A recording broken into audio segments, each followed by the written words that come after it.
Okay, sorry guys, part one. I actually posted my video and then fell asleep fully. But people are saying I said a whole lot of nothing. I'm like a crazy, like, how I tell stories is really crazy, but I just said I'm just gonna do three parts for brevity's sake, and I'll just break it down into like the category I think it was. First category was the pay. So I had never had a job in marketing, and it was kind of like a crazy transition when I became his social media manager. So originally they hired me to be half administrative assistant, half social media person, and I was getting paid $25 an hour as a full time employee. But then within like the first 1 to 2 months working there, obviously the TikToks were popping the fuck off, and we kind of just decided I'm only gonna be doing social media. But obviously, taking videos of someone does not take a lot of time. So I would be there, like committed to be there Monday through Friday, but my hours were like pretty much part time. Like I would work a couple hours and then leave. So making $25 an hour, like in a year, I made 40K, like before taxes. And it just like was not enough to survive. And people would literally be commenting like, you need a raise, you need a raise, you need a raise. And he'd be like, kiki, like in the comments. Meanwhile, I'm like, nah, bro, like I need a raise. Like even his kids would be like, give her a raise, whatever. So at one point, I'm like, I go to the office manager, Rosie, who's like his sister-in-law and also like, part of the business. She runs everything. And I'm like, I love you guys, but like I cannot, this is like early in the beginning. I cannot work here because mama, I need to pay rent. Also, I had so much shit going on in my personal life that like my main goal was like I need to move out and like make my circumstances like better.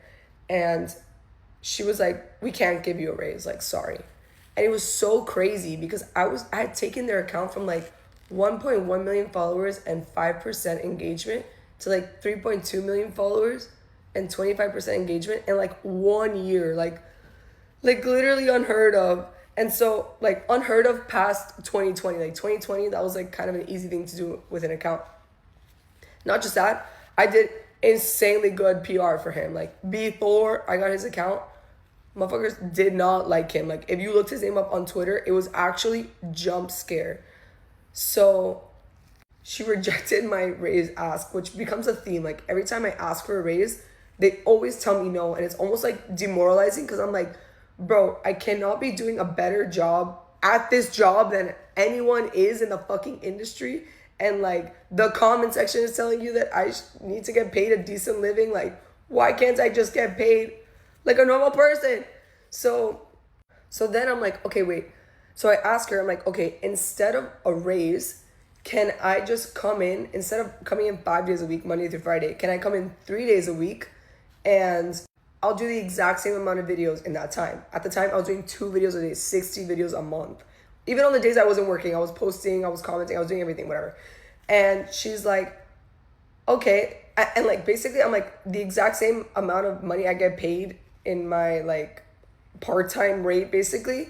Can we just make it a fixed rate each month and I'll make 60 videos a month? And I come in 3 days a week instead of 5 days a week. And she's like, yeah, okay, we'll consider that a raise. I'm like, well, it's not really a raise because you're getting the exact same output for your input, but like, that's fine. Like, I was like, at least if I work here only 3 days a week, I can get another job and make a living, guys. Welcome to America. But then like the double-edged sword of that is like, okay, now I have more time to get another client and maybe get paid better by that person.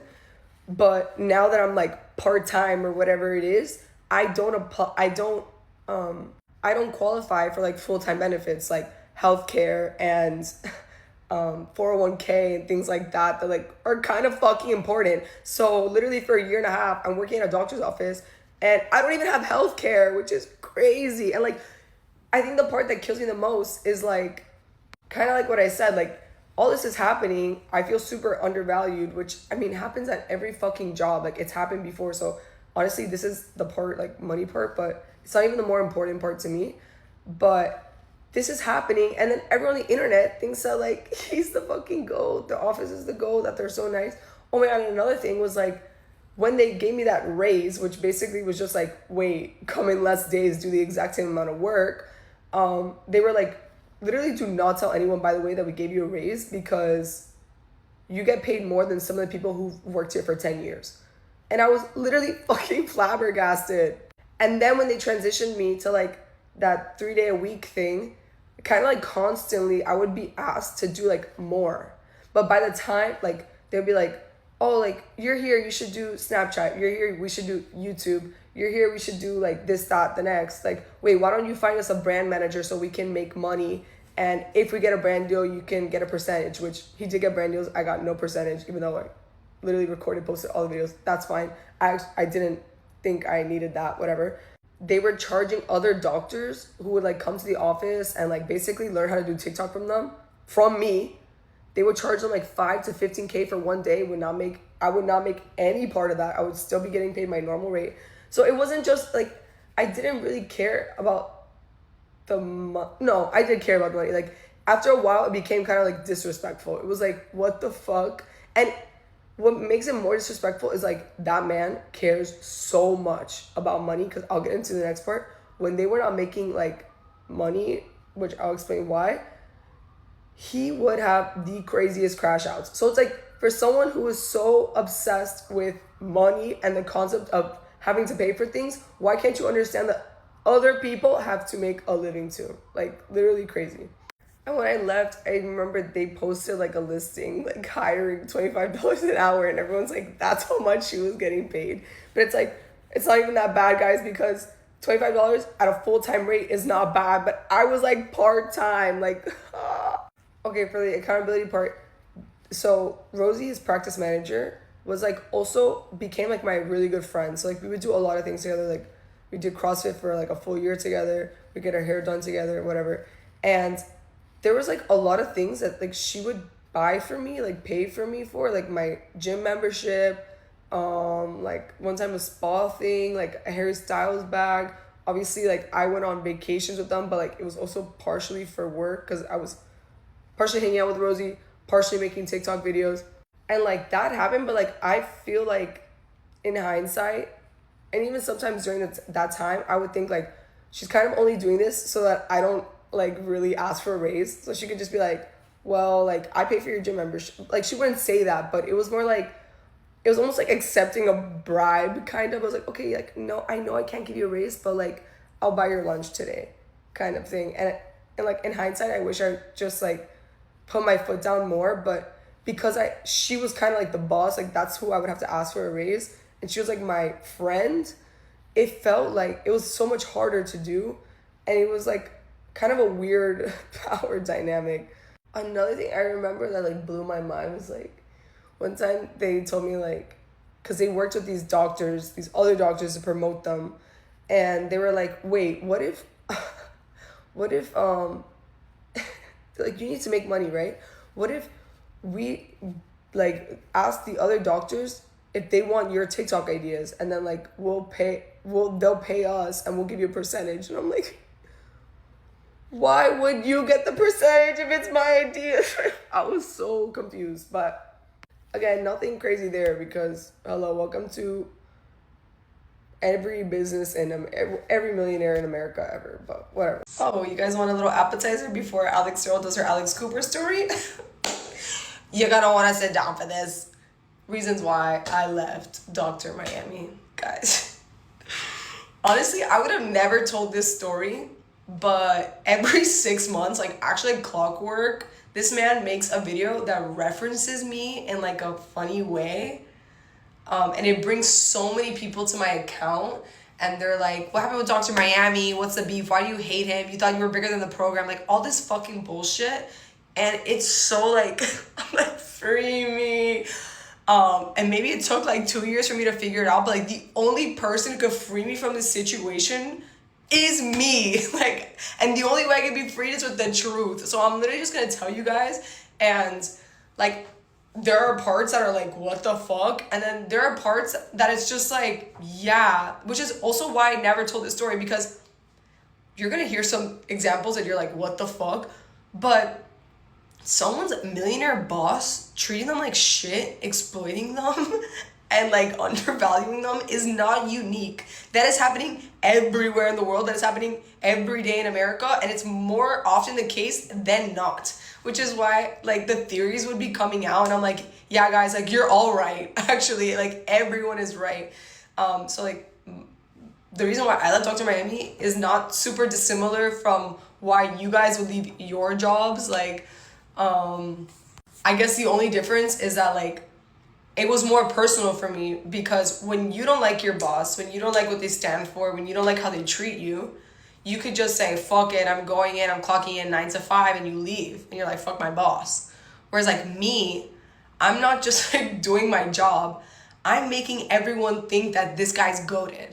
Like, I'm posing my personality onto him, like, making him like making him hella woke, making him like a champion for women's rights and wrongs, like making him a fan of XYZ celebrities. Like, I'm giving him like online my personality so that you guys fuck with him, and he couldn't be more opposite from all of that. So I'm like, not just like myself being like, yo, fuck this job, but I'm also having you guys think that he's the GOAT, which is crazy. Like, I was so good at my job and like making him look that good that there are people to this day who dick ride him over me. They're like, she thought that she was bigger than the program. I was like, girl, you only think that because I made you think that. Like, what? And I say that humbly.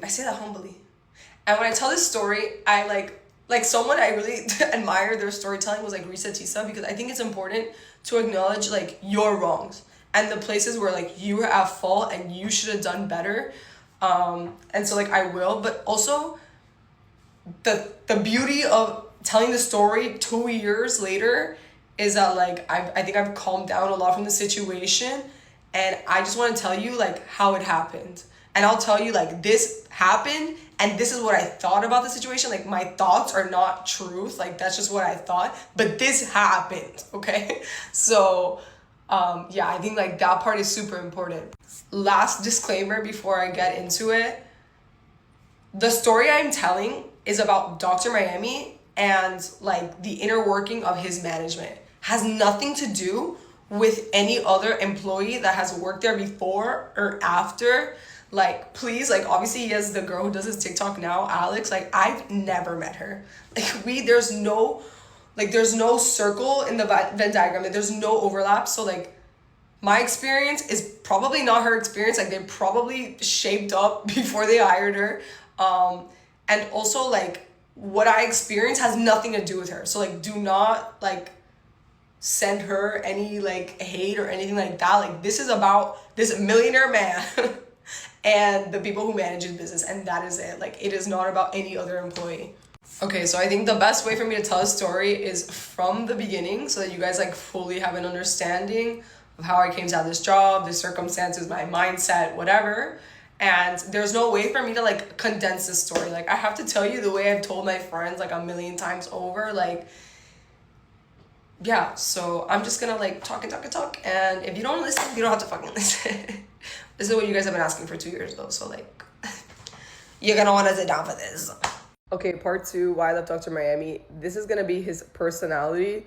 I started off with the pay because it's like the most, like there's so many other parts that I probably forgot about because you guys wanted me to be succinct, but that's probably the least emotional part of it, because it's just like pay is pay, like that's math. Like the value I'm giving you is not the value I was getting, and that is simple. But the personality aspect is hard because not only do we have his personality, which is like erratic, insane, like he's the kind of person that like he has no concept of like good or bad.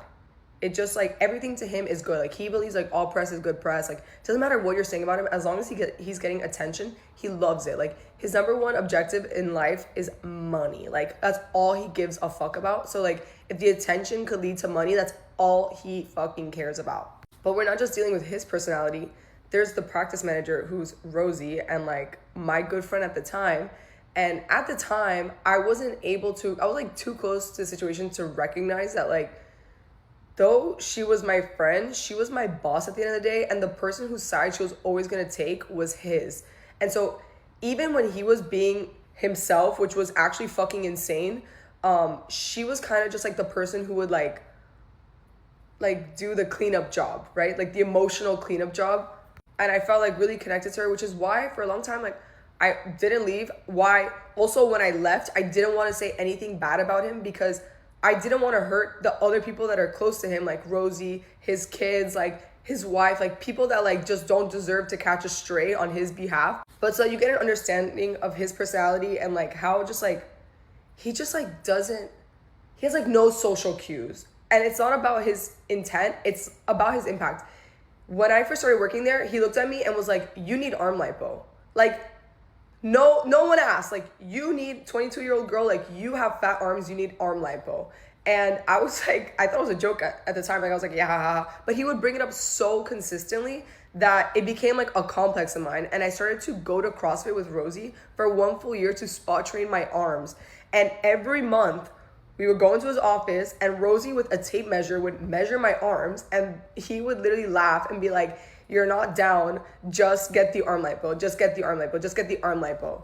And eventually I did, and like my arms look great, but like, is that an appropriate thing to say to your employee? Like, what the fuck? But like, to him, it's not inappropriate or anything. It's just like, yeah, like your arms are fat, you need arm lipo. So that you understand how other people like enabled his behavior. So 4 or 5 days after I get arm lipo, I'm in so much pain, my arms are burning because like all this fluid would build up, and they get asked to go to Louisiana to collab with this doctor, and the doctor is paying them $30K for the day. And they tell me, you have to go.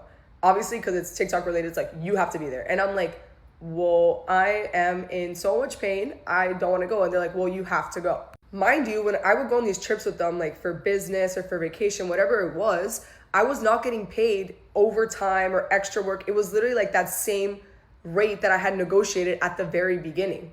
I was not getting paid a percentage of any, like nothing. And the day that we're going to Louisiana, my arms are filled with fluid. I had actually gone to like their hospital thing at midnight to try to get them drained, and I couldn't.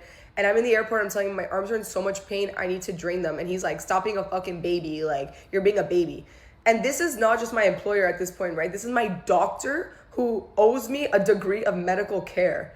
And I have to continue to like take, like, I'm being serious. And he's like, when we get there, we'll drain your arms. Whatever. So obviously we get there and we don't drain my arms because obviously we get there and Rosie's like, oh, we'll go follow him. Like, let's do videos and whatever. So I work a full day. My arms are in so much pain. I'm using my arms, obviously, with the phone. And I just have to like be like happy and in front of these like other doctors and just act like whatever. So the full day comes to an end. I'm just so like angry and upset because like at this point, it's like, okay, it's not even about the money or anything like that, but like you don't see me as a human being capable of experiencing physical pain. And that is a crazy thing, not just as my employer, but as my doctor. So I'm sitting there and I think I'm like tearing up, and Rosie is like, oh, like maybe we can see if you can get your arms drained now. And it's not even him who does it. It's the Louisiana female doctor from that practice ends up draining my arms, and she does it with a needle, and she's like, wow, that's a lot of fluid. I've never seen this much fluid in an arm lipo patient. Like, you must have been in so much pain. And I'm like, yes, I was. So we leave, we go back to Miami the next day. And the next day I'm thinking, okay, like I obviously worked extra time. Like, I'm gonna go home because I'm not getting paid extra, whatever. And they're like, let's go to the office. Let's film a podcast. Let's do the TikTok. So we go to the office. I work another full day. I'm working for 48 hours straight, by the way. And I finally go home after like this whole ordeal for the weekend. And I say to my friends, I am quitting on Monday. This is literally in November. Like, I quit in March, by the way. But this is in November. I'm like, I'm quitting on Monday. I get to work on Monday, fully prepared to quit. And Rosie comes, this is what I mean. Like, she was like the emotional cleanup job. She comes into the room and she's like, San Rizzo, like, I just want to say, like, we're sorry. And like, thank you so much for coming with us to Louisiana. Like, I know you didn't have to, which like low key, they made it seem like I had to. She's like, I bought you and Megan, the other social media girl who went, AirPod Maxes. And so like I take the AirPod Maxes and I don't quit, and like obviously accountability time, like I probably still should have fucking quit, but it's just, you don't understand, like I'm good friends with her at this point, and like I'm telling her about my life as much as I can, but like there's also parts of me that I'm like hiding from everyone. So like I just feel like I'm faking it at home, I'm faking it with my family, I'm faking it at work, and I'm just like, bro, like it's just like the easy thing for me to do is just like take the AirPod Maxes and just move on with my day. And like, okay, I'm gonna quit soon. Just like, I can't handle this right now. This is another story, which is like an aside, but I have to say it because this was actually so hurtful to me. So I had applied for Survivor and I went through the entire casting process. I was a finalist. So I obviously did not make it on the show, but I had to tell my employers because I was going to be gone for 3 months. Guys, this is like my dream come true. And when I had to tell them, I'm the kind of person, I hate telling people things until it happens. Like, I don't want anyone to jinx it and I don't want negative opinions. So I had to tell them, but I didn't want to tell them. And I impressed on them, like, please, please, please, this is very important to me personally. I don't want you to say anything to anyone. I have to tell you because you're my employer and I might be gone.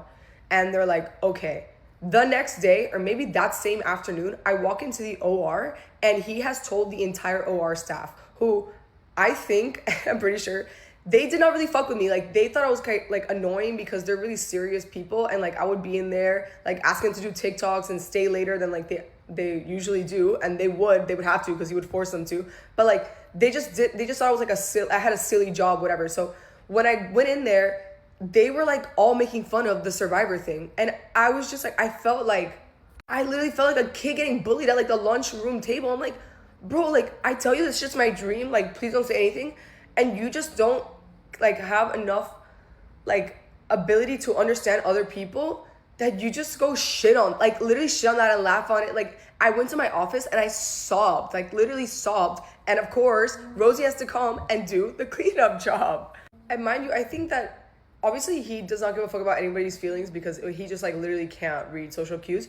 But I think he felt like extra comfortable because I was around them so much. Like, because of my friendship with Rosie, like I would be at their family dinners, I would go to family vacations, which were also like partially work.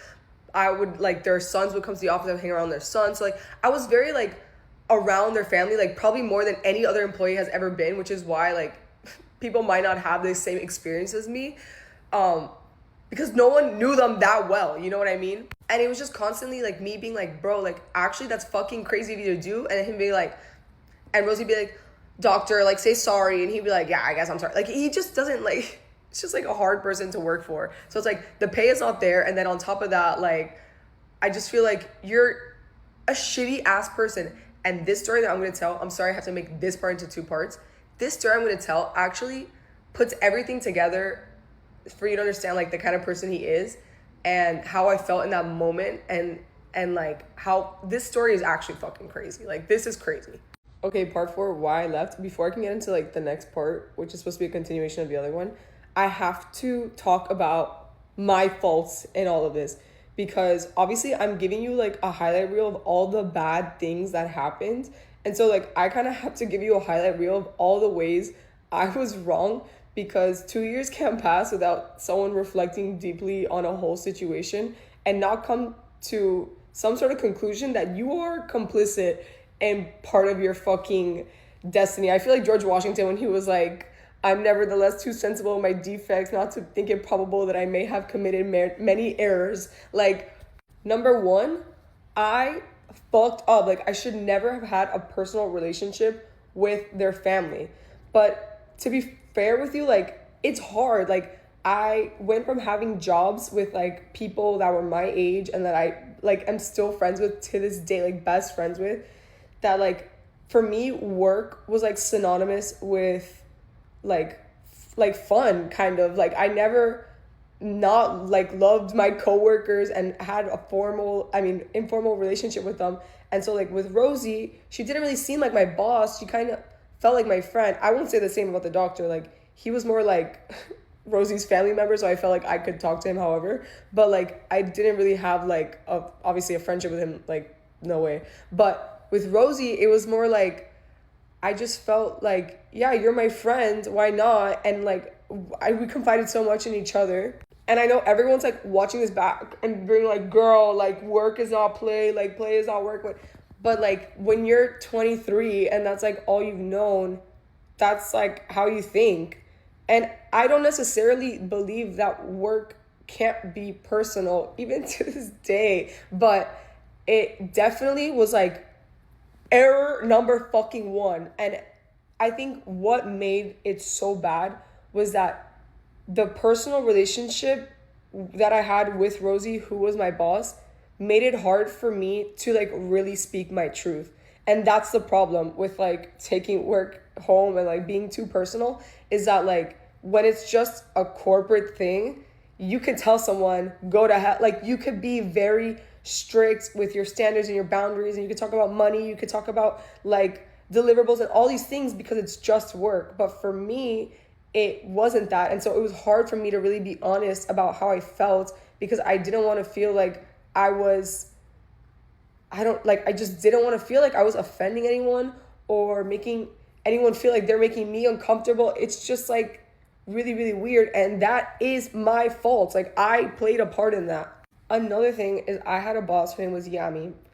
Bro, she told me something that I will forever remember in my life. She said, "You are not a tree."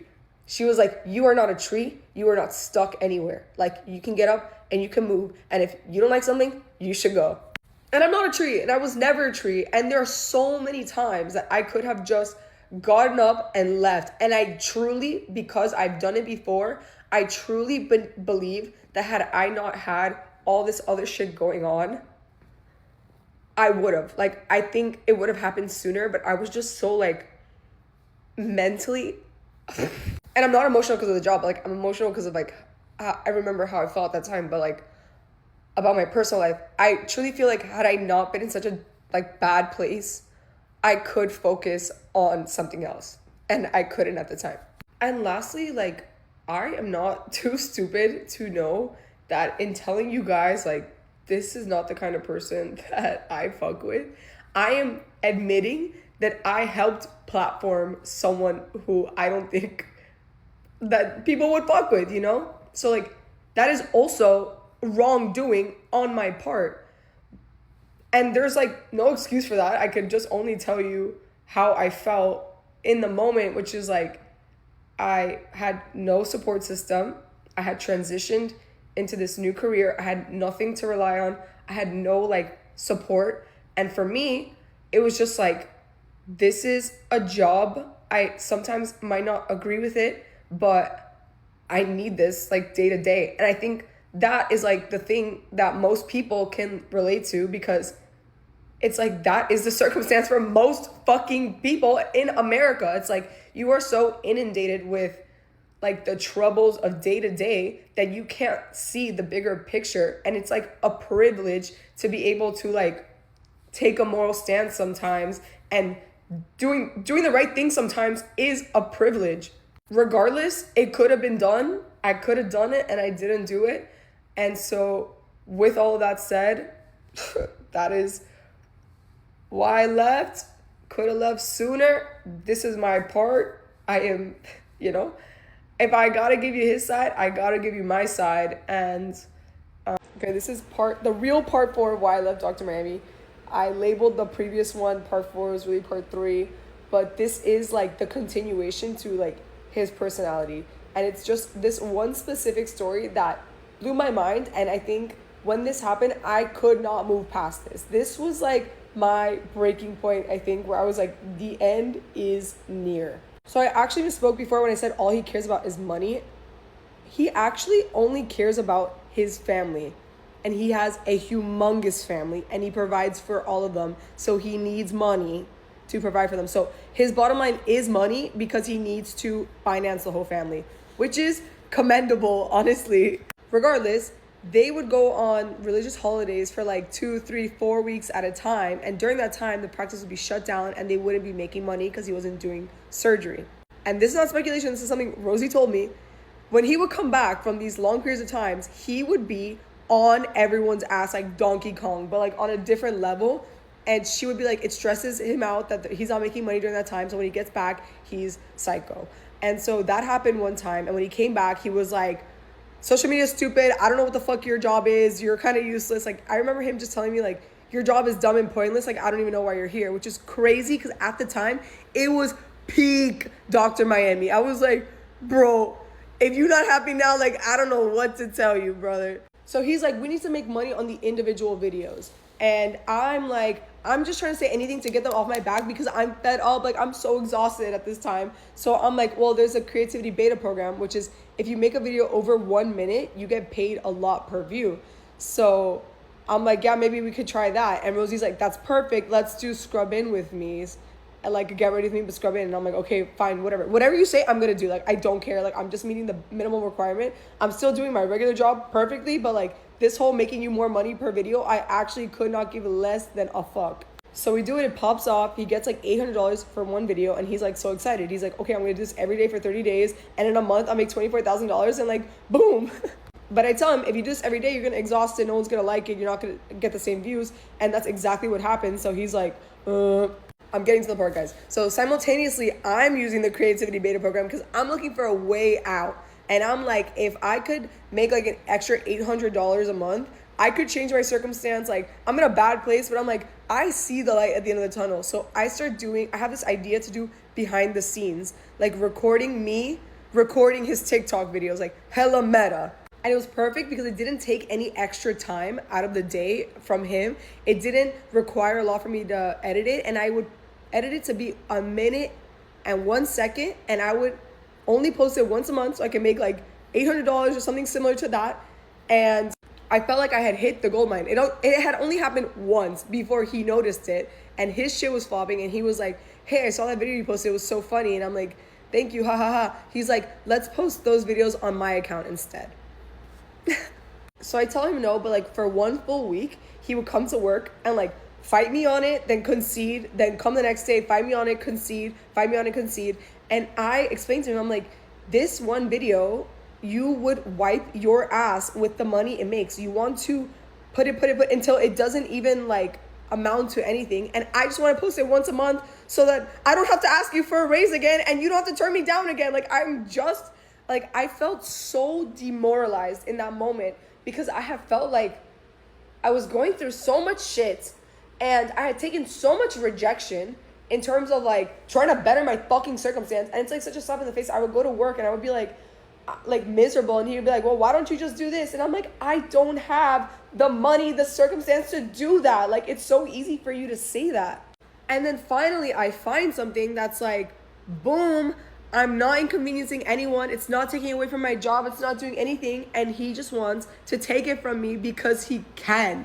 And the worst part is like, I would be like, Rosie, he's going to wipe his ass with that money. Like, I don't get it. And she's like, it's not about the money for him. He finds it really funny.